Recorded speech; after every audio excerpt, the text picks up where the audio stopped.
আসসালামু আলাইকুম ওয়া রাহমাতুল্লাহি ওয়া বারাকাতুহু।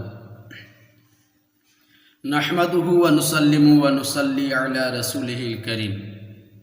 ব্রাদারান ইসলাম, আমি আজকে আলোচনা করব রোজার অবস্থায় রোজার দিনে কোন সময় খাবার খাওয়া পান করা হারাম,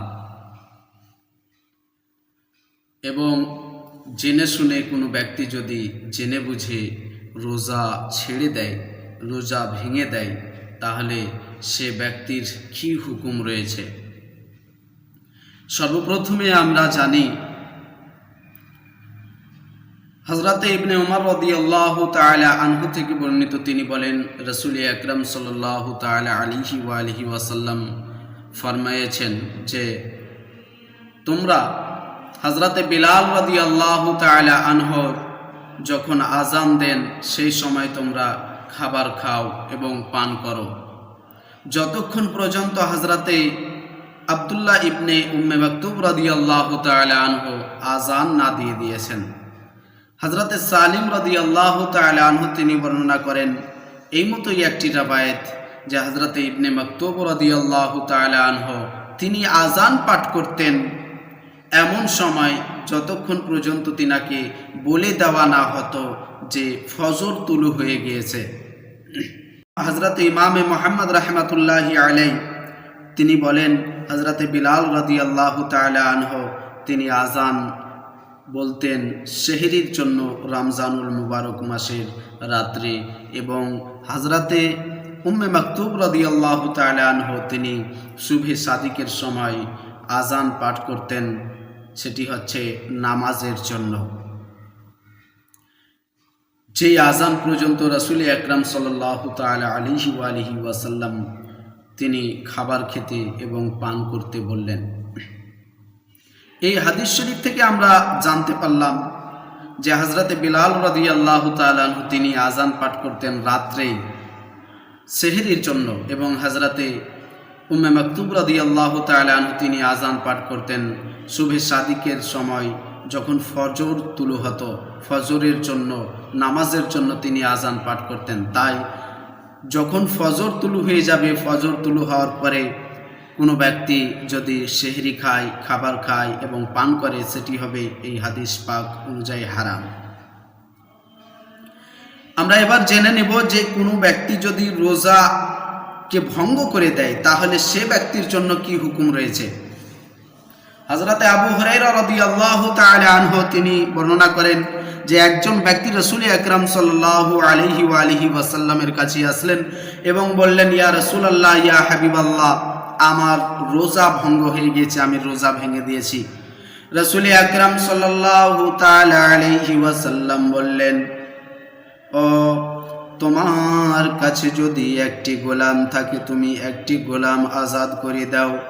রাসূল আকরাম সাল্লাল্লাহু তাআলা আলাইহি ওয়া আলিহি ওয়াসাল্লাম বললেন, তাহলে তুমি একটি গোলাম আজাদ করে দাও, বা তুমি 60 দিন একইভাবে রোজা রেখে নাও, বা তুমি 60টি মিসকিনকে খাবার খাইয়ে দাও। সে ব্যক্তি বললেন, ইয়া রাসূলুল্লাহ, ইয়া হাবিবাল্লাহ, আমার কাছে কিছু নাই গো ইয়া রাসূলুল্লাহ, আমার কাছে তো কিছু নাই। রাসূল আকরাম সাল্লাল্লাহু তাআলা আলাইহি ওয়া আলিহি ওয়াসাল্লামের কাছে একটি খেজুরের টুকরি নিয়ে আসা হলো। রাসূল আকরাম সাল্লাল্লাহু তাআলা আলাইহি ওয়া আলিহি ওয়াসাল্লাম সেই খেজুরের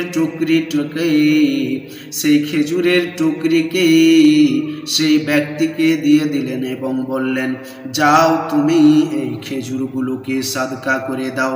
সে ব্যক্তি বললেন, ইয়া রাসূলুল্লাহ, ইয়া হাবিবাল্লাহ, আমার চাইতে আমি কাউকে গরিব দেখতে পাচ্ছি না, আমার চাইতে আমি কাউকে জরুরতমন্দ দেখতে পাই না।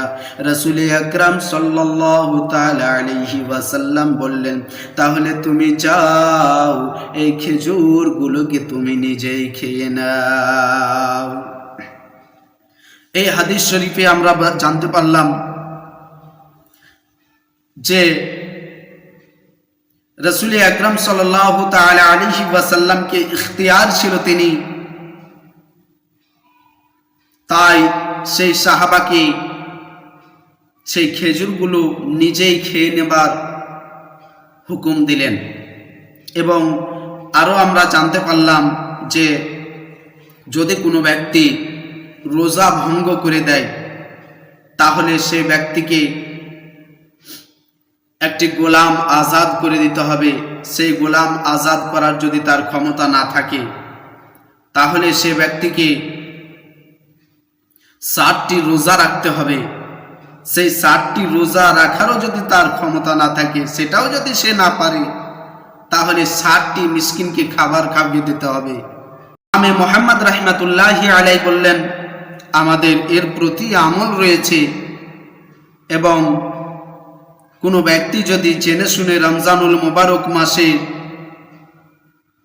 রোজা অবস্থায় খাবার খেয়ে নেয় বা পান করে নেয় বা মিলন করে নেয়, তাহলে সেই ব্যক্তি একটি রোজা কাজা করে নেবে এবং কাফফারা আদা করবে।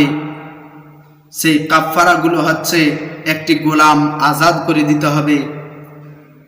তার কাছে যদি গোলাম না থাকে, সে 60টি রোজা রাখবে। সেই 60টি রোজাও যদি সে রাখতে না পারে, 60টি মিসকিনকে খাবার খাইয়ে দেবে। 60টি মিসকিনকে এইভাবে খাবার খাওয়াবে, নিসফ সা গম বা 1 সা খেজুরের সামান এক একটি মিসকিনকে খাবার খাওয়াতে হবে। এই করে রোজার কাফফারা আদা করতে হবে।